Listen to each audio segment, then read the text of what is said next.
নমস্কার বন্ধুরা, আজকের রেসিপি হলো আম পোড়ার শরবত। গরমের দিনে বিকেলবেলায় এরকম এক গ্লাস ঠান্ডা ঠান্ডা আম পোড়ার শরবত হলে কিন্তু আর কিছু চাই না। যদিও আবহাওয়াটা একটু ঠান্ডা হয়েছে, তবে যখনই গরম পড়বে এরকম ঠান্ডা ঠান্ডা এক গ্লাস আম পোড়ার শরবত বানিয়ে খেতেই পারেন। চলুন তাহলে রেসিপিটা শুরু করি। তার জন্য এখানে আমি দুটো কাঁচা আম নিয়েছি। কাঁচা আমগুলোকে চাকু দিয়ে গাটাকে একটু চিড়ে চিড়ে নিচ্ছি। দুটো আমকেই খুব ভালো করে চিড়ে নিয়েছি। আর এখন গ্যাসটাকে জ্বালিয়ে নিয়ে একটা রুটি সেঁকা জালি নিয়ে ওর উপরে আম দুটোকে রেখে খুব ভালো মতো করে পুড়িয়ে নেব। তরমুজের সন্দেশ রেসিপিতে অন্নপূর্ণা হেসেল থেকে দিদিভাই কমেন্ট করেছে, দারুণ recipe, thank you so much দিদিভাই। এদিকে আম দুটো কিন্তু খুব ভালো মতনভাবে পুড়ে গেছে। এগুলোকে নামিয়ে নিয়ে ঠান্ডা করতে দেব। আর এরই মধ্যে আমি দুটো কাঁচা লঙ্কা নিয়েছি। কাঁচা লঙ্কা দুটোকেও খুব ভালো করে পুড়িয়ে নেব। পুরুলিয়া ভিলেজ ফুড থেকে দিদিভাই কমেন্ট করেছেন, দারুণ লোভনীয় রেসিপিটা, লাইক সাবস্ক্রাইব করে নতুন বন্ধু হয়ে পাশে থাকলাম, অনেক ভালোবাসা রইল। অনেক ধন্যবাদ দিদিভাই, এভাবেই পাশে থাকবেন। এখন আমগুলো ঠান্ডা হয়ে গেছে। আমগুলোর খোসাগুলোকে খুব ভালো করে ছাড়িয়ে নেব। আমের খোসাটা ছাড়ানো হয়ে গেলে এখন একটা চাকু দিয়ে আমের পাল্পগুলোকে আলাদা করে নেব।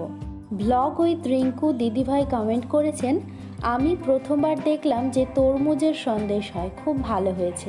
অনেক ধন্যবাদ দিদিভাই। সত্যি কথা বলতে আমিও এই সন্দেশটা প্রথমবারই বানালাম, আর খেতেও কিন্তু বেশ টেস্টি হয়েছিল।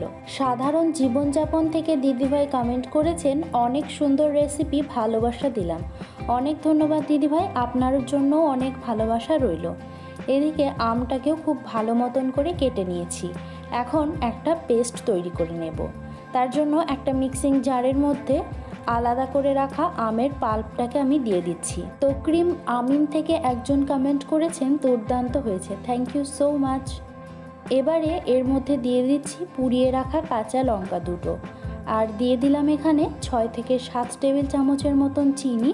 আপনারা চিনিটাকে নিজের স্বাদ অনুযায়ী বাড়িয়ে বা কমিয়েও রাখতে পারেন। তারপর এর মধ্যে দিয়ে দেব 1 চা চামচ পরিমাণ বিট নুন। আপনারা চাইলে সাদা নুনও ব্যবহার করতে পারেন। এবার এর মধ্যে দিয়ে দিচ্ছি 1/2 চা চামচ পরিমাণ ভাজা জিরের গুঁড়ো।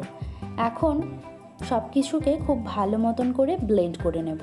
তো ব্লেন্ড করে নেওয়া হয়ে গেছে। এখন ঢাকনাটা খুলে দেখিয়ে দিচ্ছি কতটা স্মুথ হয়েছে। আর এই স্মুথভাবেই কিন্তু আপনাদেরকেও পেস্ট করে নিতে হবে। কুকিং উইথ প্রিয়া থেকে একজন কমেন্ট করেছেন, super tasty recipe, thank you so much dear. তো এবারে সার্ভিং গ্লাসগুলোকে একটু ডেকোরেট করে নেব। তার জন্য গ্লাসের চারিদিকে আমি একটুখানি লেমন জুস লাগিয়ে নিচ্ছি। আর নিচের দিকে দেখতে পাচ্ছেন যে নুন আর একটু শুকনো লঙ্কা গুঁড়ো মিশিয়ে রেখেছিলাম, তো সেটাই একটু লাগিয়ে নিচ্ছি। দেখুন কত সুন্দরভাবে কিন্তু আমাদের গ্লাসগুলোকে ডেকোরেট করে নেওয়া হয়ে গেছে। এখন আম পোড়ার শরবতটাকে আমি সার্ভ করে দেব। তার জন্য এখানে দুটো গ্লাসকেই আমি খুব ভালো করে ডেকোরেট করে নিয়ে ওর মধ্যে দিয়ে দিচ্ছি ম্যাঙ্গো পাল্পটা। এখানে আমি 2 থেকে 3 টেবিল চামচ করে দিচ্ছি ম্যাঙ্গো পাল্প।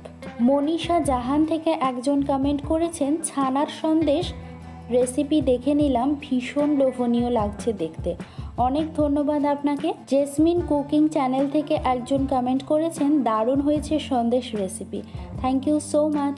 এবারে প্রতি গ্লাসে পরিমাণ মতন ঠান্ডা জল আমি এখানে অ্যাড করে দিচ্ছি। আপনারা চাইলে বরফ অ্যাড করে নর্মাল জলও ব্যবহার করতে পারেন।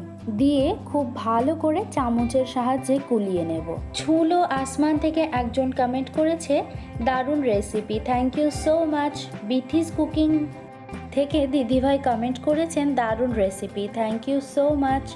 আবিদা ইসলাম থেকে দিদিভাই কমেন্ট করেছেন, এ প্রথম দেখলাম তরমুজ দেওয়া সন্দেশ বানানো যায়, হয়েছে রেসিপিটা, থ্যাংক ইউ সো মাচ।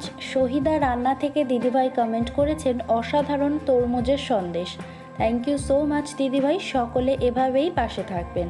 শরবতটা কিন্তু পরিবেশন করার জন্য একদম তৈরি। বাই।